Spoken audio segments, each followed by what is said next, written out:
Matthew Henry's Commentary on the Whole Bible. An exposition, with practical observations, of the book of the prophet Isaiah. Introduction. Prophet is a title that sounds very great to those that understand it, though, in the eye of the world, many of those that were dignified with it appeared very mean. A prophet is one that has a great intimacy with heaven and a great interest there, and consequently a commanding authority upon earth. Prophecy is put for all divine revelation, 2 Peter 1 verses 20 and 21, because that was most commonly by dreams, voices, or visions, communicated to prophets first, and by them to the children of men, Numbers 12:6. Once indeed God himself spoke to all the thousands of Israel from the top of Mount Sinai, but the effect was so intolerably dreadful that they entreated God would for the future speak to them as he had done before, by men like themselves, whose terror should not make them afraid, nor their hands be heavy upon them. Job 33 verse 7. God approved the motion, they have well said, says he, Deuteronomy 5 verses 27 and 28, and the matter was then settled by consent of parties, that we must never expect to hear from God any more in that way, but by prophets, who received their instructions immediately from God, with a charge to deliver them to his church. After before the sacred canon of the Old Testament began to be written, there were prophets, who were instead of Bibles to the church. After our Savior seems to reckon Abel among the prophets, Matthew 23 verses 31 and 35. Enoch was a prophet, and by him that was first in prediction, which is to be last in execution the judgment of the great day. Jude 14, Behold, the Lord comes with his holy myriads. Noah was a preacher of righteousness. God said of Abraham, he is a prophet, Genesis 20 verse 7. Jacob foretold things to come, Genesis 49 verse 1. Nay, all the patriarchs are called prophets. Psalm 105 verse 15, Do my prophets no harm. Moses was, beyond all comparison, the most illustrious of all the Old Testament prophets, for with him the Lord spoke face to face, Deuteronomy 34 verse 10. He was the first writing prophet, and by his hand the first foundations of Holy Writ were laid. Even those that were called to be his assistants in the government had the spirit of prophecy, such a plentiful effusion was there of that spirit at that time, Numbers 11:25. But after the death of Moses, for some ages, the Spirit of the Lord appeared and acted in the church of Israel more as a martial spirit than as a spirit of prophecy, and inspired men more for acting than speaking. I mean in the time of the judges. We find the Spirit of the Lord coming upon Othniel, Gideon, Samson, and others, for the service of their country, with their swords, not with their pens. Messages were then sent from heaven by angels, as to Gideon and Manoah, and to the people, Judges 2 verse 1. In all the book of Judges there is never once mention of a prophet, only Deborah is called a prophetess. Then the word of the Lord was precious, there was no open vision, 1 Samuel 3 verse 1. They had the law of Moses, recently written, let them study that.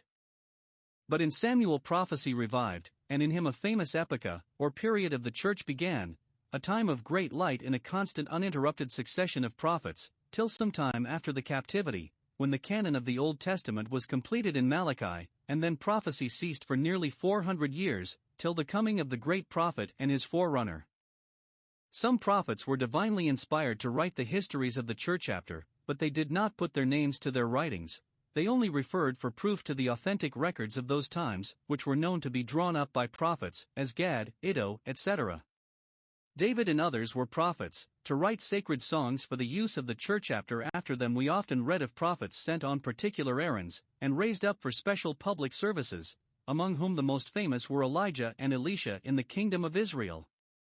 But none of these put their prophecies in writing, nor have we any remains of them, but some fragments in the histories of their times. There was nothing of their own writing, that I remember, but one epistle of Elijah's, 2 Chronicles 21 verse 12.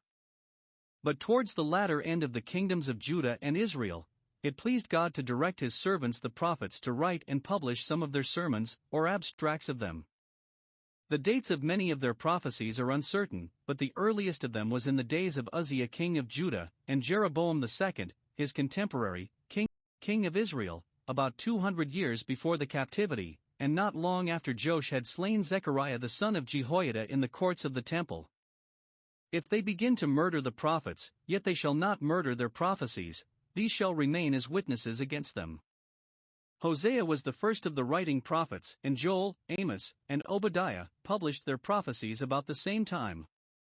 Isaiah began some time after, and not long, but his prophecy is placed first, because it is the largest of them all, and has most in it of him to whom all the prophets bore witness, and indeed so much of Christ that he is justly styled the evangelical prophet, and, by some of the ancients, a fifth evangelist. We shall have the general title of this book, verse 1, and therefore shall here only observe some things. Concerning the prophet himself. He was, if we may believe the tradition of the Jews, of the royal family, his father being, they say, brother to King Uzziah. He was certainly much at court, especially in Hezekiah's time, as we find in his story, to which many think it is owing that his style is more curious and polite than that of some other of the prophets, and, in some places, exceedingly lofty and soaring. The Spirit of God sometimes served his own purpose by the particular genius of the prophet, for prophets were not speaking trumpets, through which the Spirit spoke, but speaking men, by whom the Spirit spoke, making use of their natural powers, in respect both of light and flame, and advancing them above themselves. 2. Concerning the prophecy. It is transcendently excellent and useful. It was so to the Church of God then, serving for conviction of sin, direction in duty, and consolation in trouble. Two great distresses of the Church are here referred to, and comfort prescribed in reference to them, that by Sennacherib's invasion, which happened in his own time, and that of the captivity in Babylon, which happened long after, and in the supports and encouragements laid up for each of these times of need we find abundance of the grace of the gospel. There are not so many quotations in the Gospels out of any, perhaps not out of all, the prophecies of the Old Testament, as out of this, nor such express testimonies concerning Christ, witness that of his being born of a virgin, chapter 7, and that of his sufferings, chapter 53. The beginning of this book abounds most with reproofs for sin and threatenings of judgment. The latter end of it is full of wood words and comfortable words.